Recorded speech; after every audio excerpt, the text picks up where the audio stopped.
Hi guys, Archie Luxury on the Paul Pluta and the Archie Luxury channel. Today, a very, very good topic.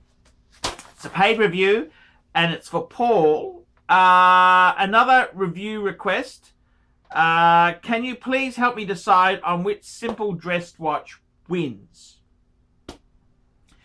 Patek Philippe 5107G, that's the white gold Calatrava, which yours truly owned, versus a Lange and Son 1815 manual wine. $40 to your PayPal account. Thank you, Paul.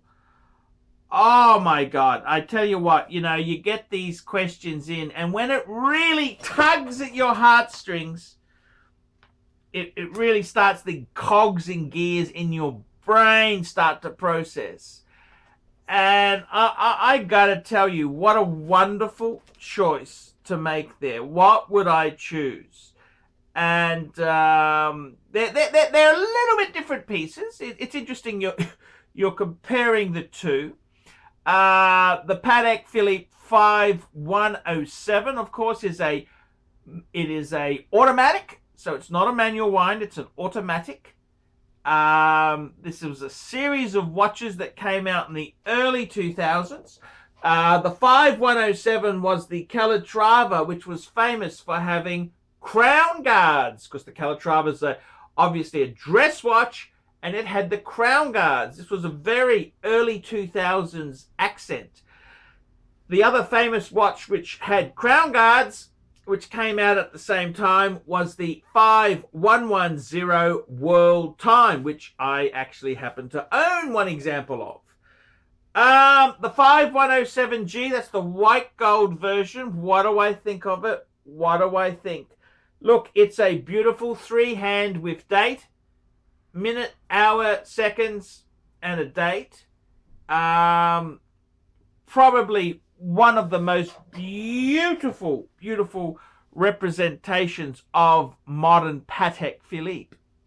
Nick Folks, very famous author, he writes in Rake magazine. He writes for Patek as well in their Patek magazine, and he said the 5107 is absolutely beautiful. He said it's absolutely perfect, whether this is your first Patek or an addition to an existing Patek collection. It's just a superb wristwatch. And I would have to agree with him. The 5107 then did become, interestingly enough, it became the 5127, where they ever so slightly changed it. What they did was they gave it a more curved bezel. Some people say the 5107 with the flatter bezel is more beautiful. Other people say the 5127, slightly more curved bezel, is more beautiful. Hey, I think both are pretty damn cool. The movements in both of them, where they were using the Patek Philippe 315 movement, which became the 324 movement. It's an automatic movement with the big rotor. They did, in the life of this watch here, when they changed to the 324 movement, it was basically a 315 movement, and they increased the beats per hour, so it became a 28,800, which is what most watches run at. But when it was in the 315 variation, it was about 21,000 beats per hour. The other thing, of course, that happened was they, when it became the 5127, they changed from being a Geneva seal to having the Patek Philippe seal.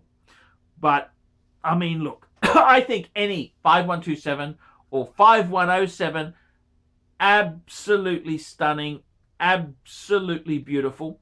I think the watch has got classic watch status written all over it. The funny thing is, the crown guards on the dress watch, it's so early noughties. It's very, very much an early noughties signature.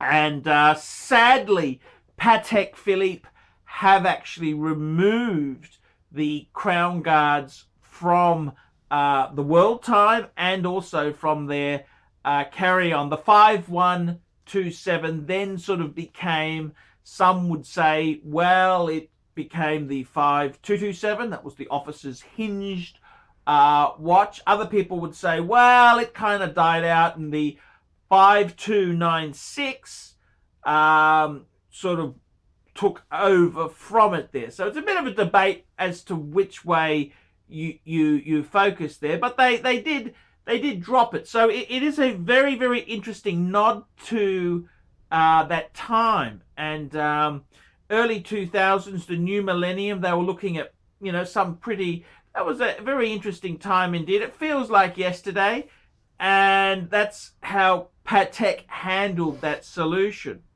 The other watch you're looking at is the Lange and Soon 1815 manual wind, and I've got to tell you, the 1815, absolutely amazing model. Funny thing with Lange itself there, I really do think a Lange should be manual wind. With Patek, you manual wind or automatic are both fantastic. But with the Lange, it just feels right being manual wind, because a lot of Langes, the Lange 1, for example, they used pocket watch type movement. So they had that tie-in to the past. The Lange 1 is a great model. The Lange 1815 is another great model. I think realistically, very high standard of work. There is an argument that some of the lower range Patek Philippe's don't have as good a finish as Lange. Lange, irrespective of where the watch sits in the pecking order, has the same level of attention to detail. I don't think Patek is anything inferior there. So I don't really feel that, but I would honestly say to you, the Lange and Son 1815 manual wind, what a gorgeous piece. Sub-second at 6, just absolutely stunning interpretation of what a dress watch should be. Which one is better? Which one would I prefer? That's a very interesting decision, because I myself am going through a similar quest. I always like to push myself and say, what watch would I like next? And I always have a dream sort of watch. And for a while there, I really wanted a Lange 1. And then I swang back to a 5196. But I got to be honest with you, I've also thought about a Lange 1 1815 or a Saxonia. And it's a very hard decision to choose. What is the better watch? And I've got to be completely frank and honest with you when I say there is no wrong choice. There is no wrong choice. They are both outstanding watches. They are both outstanding watches. They are both amazing. They are both beautiful heirloom pieces. These are things which deserve to exist for hundreds of years. They are just absolute quality. I mean, how many things in our life do we have that last forever? I mean, let's be honest there. This shirt, for example, what's happened? It's sort of fraying a bit. There's a few little holes, and, you know, it'll be tossed out. It'll be tossed out shortly. A refrigerator. This fridge here is from the 90s. It's still going. It ices up a bit. So I got to be honest with you. Eventually, it'll give me the fucking shits, and I will replace it. It should have been replaced about 5 years ago. Furniture. This chair I'm sitting in. Well, guess what, fuckaroonies? It's had the dick.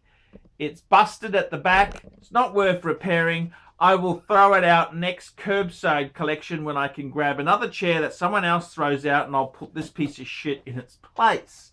See, with a Lange & Son and a Patek Philippe Calatrava, these are both watches which you would hope would last hundreds of years, because the quality, the attention to detail is just so amazing. So in my opinion there, which one would I go for? And I think it really depends on what sort of person you are yourself. I would have to say the Lange would probably be more conservative, traditional dress, whereas the Patek Philippe, especially the cheeky 5107, is very much a modern flair of a dress watch. I think, which one would I go for? Well, let me tell you this. If you're looking for both of those, I would say which one comes up, which one is a better deal, which one is in better condition, which one has papers, box, etc., etc. Because there is no wrong decision with those two watches. In fact, if you wanted me to tell you the truth, I'd tell you to buy both. I'm only signing it because it costs nothing.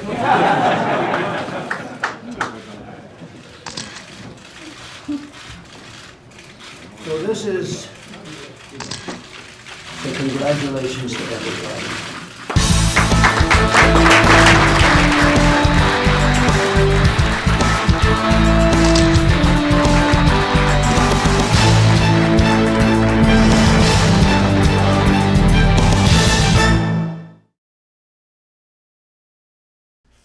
Guys, it's really dishonest to jump into bed with garbage. It's really dishonest. It's really dishonest. I mean, I've been approached hundreds of times by shitter brands. I said no. I said no. No shitters. No shitters. So just remember that when you're picking your YouTube gurus, don't always go for the one who everything's wonderful, everything's great, because it ain't the case. It ain't all fucking wonderful. Oh, and don't forget, fuckaroonies, like, subscribe, and tell your fuckhead friends. And don't forget to mention the Archie Luxury Travel channel. That's where I'm doing live shows, fuckers.